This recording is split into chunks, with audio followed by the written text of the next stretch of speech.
My name is Dan Tyre. I'm employee number 6 at HubSpot. I'm here in Houston, Texas for On Target.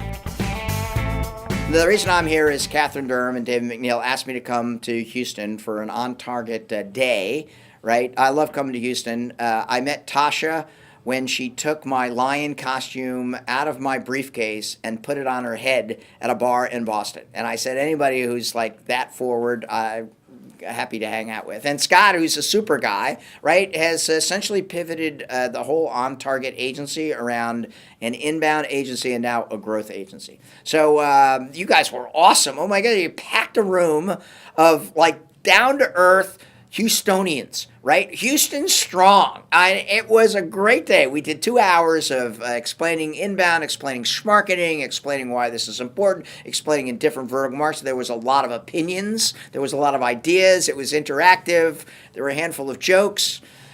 One or two of them were very good, right? We got some laughs. If you're looking to understand a little bit more about the inbound revolution, if you're looking for a growth agency that can help you with sales retainers or marketing retainers, if you're looking to generate more leads, acquire more customers, do more client engagement, or have more competitive advantage, I think On Target is a great choice. And look forward to working with you soon.